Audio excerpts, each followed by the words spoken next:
5ই আগস্টের আগে ফ্যাসিস্ট যে আমাদের প্রাতিষ্ঠানিক যে যতগুলো সক্ষমতা, এই সমস্ত প্রাতিষ্ঠানিক সক্ষমতাকে ধ্বংস করে দিয়ে যায় এবং এর একটা সমন্বিত রূপান্তর হয় অর্থনৈতিক বৈষম্য সৃষ্টির মাধ্যমে এবং দেশের আন্তর্জাতিক দায়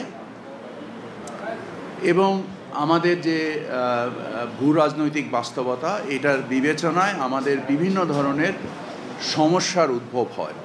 আমাদের দেশে 5ই আগস্টের পরপরই একটা বন্যা হয় এবং যে বন্যায় আমাদের ব্যাপক ফসলের ক্ষতি হয়। এই ফসলের ক্ষতির যে চাপটা, সেটা আমরা এখনও দুঃখজনকভাবে বোধ করছি। বাট আমি আপনাদেরকে ক্লিয়ারলি বলছি যে আমাদের খাদ্য মন্ত্রণালয়ের সুযোগ্য নেতৃত্বের কারণে এবং অর্থ মন্ত্রণালয়ের যে এটাকে উপযোগী করার ক্ষেত্রে যে অবদান রেখেছেন, এর ফলে আমাদের যে নিরাপদ খাদ্য মজুদ, সেটা যা প্রয়োজন তার থেকে অতিরিক্ত মজুদ রয়েছে।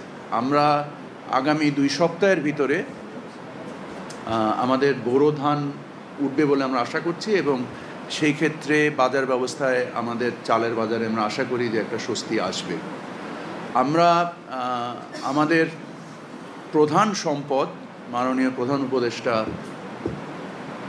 ওনার নেতৃত্বে আমরা যারা কাজ করছি, আমাদের মূল উদ্দেশ্য হচ্ছে ইনসাফ প্রতিষ্ঠিত করা এবং আমরা এই উদ্দেশ্যে রাষ্ট্রের যে দায় ফ্যাসিস্ট আমাদের করে রেখে যায়, আপনারা জেনে খুশি হবেন যে আমরা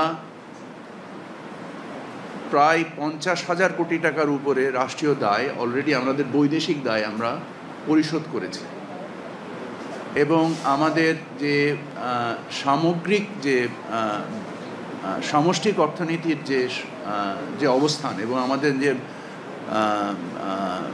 অর্থনৈতিক যে অবস্থান, এটার যে একটা সমন্বিত রূপ হচ্ছে আমাদের মূল্যস্ফীতি এবং আপনারা দেখেছেন যে আমাদের ক্রমান্বয়ে মূল্যস্ফীতি নামছে। আমাদের কেন্দ্রীয় ব্যাংকের গভর্নর সাহেব স্পষ্টভাবে বলেছেন যে জুন জুলাই মাসে উনি 6% মুদ্রাস্ফীতি দেখতে পাচ্ছেন। সো আমাদের টাকার ক্রয় ক্ষমতা বৃদ্ধি পেয়েছে। এই যে সামগ্রিক ব্যবস্থার যে উন্নতি, এটা শুধু একটা বাণিজ্য মন্ত্রণালয়ের কার্যক্রমে সম্ভব নয়, এটা সামগ্রিকভাবে বাণিজ্য, অর্থ, খাদ্য এবং সংশ্লিষ্ট সকল মন্ত্রণালয় এবং সর্বোপরি প্রধান উপদেষ্টার যে নির্দেশনা, এগুলো আমরা মেনে যে কাজগুলো করার চেষ্টা করছি এবং সামগ্রিকভাবে আপনাদের সহযোগিতা, যে আপনারা সত্যকে সত্য হিসেবে প্রতিষ্ঠিত করা এবং সত্যকে উপস্থাপন করা সঠিকভাবে, সেজন্য আমি আপনাদের কাছে কৃতজ্ঞ এবং আপনারা আশা করি যে আপনারা আপনাদের সাহায্য, সত্য স্থাপনের সাহায্য, আমি অন্য কোনো সাহায্য আপনাদের কাছে চাচ্ছি না, তুলে ধরবেন এবং গঠনমূলক সমালোচনা করবেন। যে সমালোচনায় আমাদের কার্যক্ষমতা বৃদ্ধি পাবে, আমরা আপনাদের কাছ থেকে কাজের মানে এক ধরনের নির্দেশনা পাবো যে এই দিকে আমাদের মনোযোগ স্থির করা উচিত এবং আপনারা বিশ্লেষণধর্মী, অনুসন্ধানধর্মী কার্যক্রমের মাধ্যমে আমাদের কাজকে আরও বেগবান করবেন বলে আশা রাখি। মূল যে প্রশ্ন, যে আমাদের যুক্তরাষ্ট্র যে একটা একপেশে শুল্ক আরোপ করেছে, এই একপেশে শুল্ক আরোপে আমাদের অর্থনীতির ক্ষতি এবং সম্ভাবনার জায়গাটা কোন জায়গা? আমরা জানি যে এই শুল্ক 90 দিনের জন্য স্থগিত করা হয়েছে। এই 90 দিনের মধ্যে এখন সম্ভবত 82 কি 83 দিন বাকি আছে। সো আমাদের কার্যক্রমটা কি চলছে? আমাদের প্রধান উপদেষ্টা নিজে এই ব্যাপারে যথেষ্ট উৎসাহী। প্রধান উপদেষ্টার যে উপদেষ্টা, ওনার যে উপদেষ্টারা আছেন এবং আমরা যারা কাউন্সিলে আছি, আমরা বরংবর মিটিং করছি। বাণিজ্য মন্ত্রণালয়ের সচিব, প্রধান উপদেষ্টার হাই রিপ্রেজেন্টেটিভ লুৎফে সিদ্দিকী এবং অর্থ উপদেষ্টা নিজেই আমেরিকাতে যাচ্ছেন সামনের সপ্তাহে এবং আমাদের সচিবও সেখানে সংশ্লিষ্ট হচ্ছেন। আমরা মূল যুক্তরাষ্ট্রের যে শুল্ক আরোপটা হয়েছে, এই শুল্ক আরোপটা হয়েছে মূলত আমাদের যে বাণিজ্য ঘাটতি আছে, আমাদের যে দেশের মধ্যে আমাদের বাণিজ্য যেখানে বেশি, আমাদের রপ্তানি বেশি, আমদানি কম, এর মধ্যে যুক্তরাষ্ট্র একটা অন্যতম দেশ, এবং যুক্তরাষ্ট্র ক্রেতা হিসেবে আমাদের একক বৃহত্তম দেশ। সো আমাদের জন্য বিষয়টা ডেফিনেটলি চিন্তা।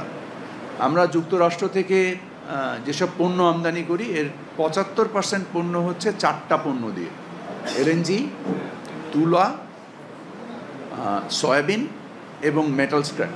আমরা প্রায় $2.2 বিলিয়ন যুক্তরাষ্ট্র থেকে আমদানি করি এবং $8 বিলিয়ন আমরা রপ্তানি করি। আমাদের বাণিজ্য ঘাটতি রয়েছে প্রায় $6 বিলিয়ন। কিন্তু যুক্তরাষ্ট্র যখন তার বাণিজ্য ঘাটতি নিরূপণ করছে তখন সে শুধু পণ্যের ক্ষেত্রে নিরূপণ করছে, সেবার ক্ষেত্রে করছে না। সো এই যে সেবা আমরা যুক্তরাষ্ট্র থেকে কি কিনি, আমরা যে ক্রেডিট কার্ড ব্যবহার করি, আমরা যে বিভিন্ন ধরনের ইন্টারন্যাশনাল ব্যাংকিং সিস্টেম ব্যবহার করি, বা আমরা গুগল, ফেসবুক মতো যে যত ধরনের প্ল্যাটফর্ম ব্যবহার করি, এটা হচ্ছে যুক্তরাষ্ট্রের সেবা বিক্রয়। এই সেবা তারা আমলে নিচ্ছেন না। এর পরিপ্রেক্ষিতে আমাদের যে পার্থক্যটা তৈরি হয়েছে এবং এটাকে যে রহিত করা হয়েছে 90 দিনের জন্য, আমরা এখনও পুরো আলোচনাটাই অনেক ক্ষেত্রেই ধারণা ভিত্তিক হয়ে যাচ্ছে আমরা কিভাবে বাণিজ্য বৃদ্ধি করতে পারি, যুক্তরাষ্ট্রের সাথে এই বাণিজ্য ঘাটতিকে কিভাবে আমরা কমাতে পারি। এই ক্ষেত্রে দেশের বিদগ্ধ অর্থনীতিবিদ সহ এবং দেশের আমাদের যে অ্যাডভাইজার কাউন্সিলেও আপনারা জানেন যে আমাদের মধ্যে খুব বড় বড় অর্থনীতিবিদরাও উপদেষ্টা হিসেবে কাজ করছেন। তাদের পরামর্শ নিয়ে আমরা কিছু কর্মসমষ্টি তৈরি করেছি এবং এই কর্মসমষ্টি আমাদের প্রধান উপদেষ্টা হাই রিপ্রেজেন্টেটিভ লুৎফর সিদ্দিকী সাহেব এবং আমাদের বাণিজ্য মন্ত্রণালয়ের সচিব, ওনারা আগামী সপ্তাহে যুক্তরাষ্ট্রে যাচ্ছেন এবং ইউএসটিআর বলে যে বিভাগটা রয়েছে যুক্তরাষ্ট্র সরকারের, যারা এই শুল্ক নির্দিষ্টকরণের ক্ষেত্রে সিদ্ধান্ত নেন, তাদের সাথে সংযুক্ত হবেন এবং তাদের সাথে আলোচনা করে আমরা আরও নির্দিষ্টকৃত পদক্ষেপগুলো চিহ্নিত করব।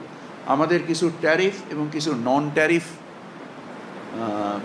কাঠামো রয়েছে যার মাধ্যমে, এবং আপনারা জানেন যে ডাব্লিউটিওর ফ্রেমওয়ার্কে আমরা সারা দুনিয়ার সাথে বাণিজ্য করি। এই ডাব্লিউটিও ফ্রেমওয়ার্কের বাণিজ্যের যে বৈচিত্র্য, আমাদের সাথে যুক্তরাষ্ট্র থেকে যে $2.2 বিলিয়ন যে আমাদের আমদানি, এছাড়াও কিন্তু আমরা যুক্তরাষ্ট্র পণ্য আমাদের দেশে বিভিন্ন তৃতীয় দেশের মাধ্যমে আমাদের দেশে আসে, যেটা ঠিক যুক্তরাষ্ট্রের বাণিজ্য হিসেবে চিহ্নিত হয় না সরাসরি। ওই দেশের হয়তো বা সিঙ্গাপুরের মাধ্যমে আসছে বা অন্য আরেকটা দেশের মাধ্যমে আসছে, ওইসবভাবে চিহ্নিত হয়। সো আমরা পরীক্ষা করে দেখছি যে আমরা সরাসরি যুক্তরাষ্ট্র থেকে এনে, এবং আমাদের কিছু পণ্য আছে যে পণ্যগুলো আমাদের উভয় দেশেরই অর্থনীতির জন্য ইংরেজিতে বলে কমপ্লিমেন্টারি, যে উভয় দেশকেই সুবিধা দিবে। যেমন আমাদের পশুখাদ্য, যেমন আমাদের সয়াবিন তেল, এটার যদি আমরা মূল্যকে সহনীয় পর্যায়ে আনতে পারি এবং এটার শুল্ক যদি আমরা প্রপারলি হ্যান্ডেল করতে পারি, এবং তুলো, যেটা আমরা পৃথিবীর একটা অন্যতম বৃহত্তম আমদানিকারক, যুক্তরাষ্ট্রের তুলো পৃথিবীর মধ্যে শ্রেষ্ঠ। দূরত্বের কারণে অনেক সময় যুক্তরাষ্ট্রের তুলো আমাদের গার্মেন্টসের যে লিড টাইম আছে এইটার সাথে অনেক সময় পেরে ওঠে না। সো এটাকে উপযোগী করার জন্য আমরা অবকাঠামোগত বিভিন্ন রকমের সুবিধার কথা চিন্তা করছি, যাতে আমাদের কম্প্যারেটিভনেস বাড়বে, আমাদের পণ্যের মান বাড়বে এবং আমাদের বাণিজ্য ঘাটতি কমবে। সো এই পর্যায়ে আমি এতটুকুই বলতে পারি। এছাড়াও আমরা যুক্তরাষ্ট্র থেকে আমাদের প্রতিনিধি দল ফেরত আসলে আলোচনা সাপেক্ষে এবং এর পরবর্তীতে আমি নিজেই যাব আমার যুক্তরাষ্ট্রের বাণিজ্য মন্ত্রীর সাথে সাক্ষাতের উদ্দেশ্যে, এবং সেখানে আমরা আরও সুস্পষ্ট আমাদের প্রস্তাবসমূহ পেশ করব এবং আমরা আমাদের জন্য কম্প্যারেটিভ বা মানে আমাদের ব্যবসা, কারণ আমরা যে যুক্তরাষ্ট্রে ব্যবসা করি, আমরা কিন্তু যুক্তরাষ্ট্রের বাজারে শুল্ক পরিশোধ করে ব্যবসা করি। যুক্তরাষ্ট্র আমাদের রপ্তানির বিনিময়ে যুক্তরাষ্ট্রের সরকার $1 বিলিয়ন অতিরিক্ত শুল্ক আদায় করে থাকে। আমাদের পণ্যের আমদানিকারকদের কাছ থেকে। আমরা অধিকাংশ পণ্য যুক্তরাষ্ট্রের কাছ থেকে যেটা আমদানি করি, অনেক পণ্যই আমাদের এখানে শূন্য শুল্কে আমদানি করি, কারণ এটা আমরা পুনরপ্তানি করি।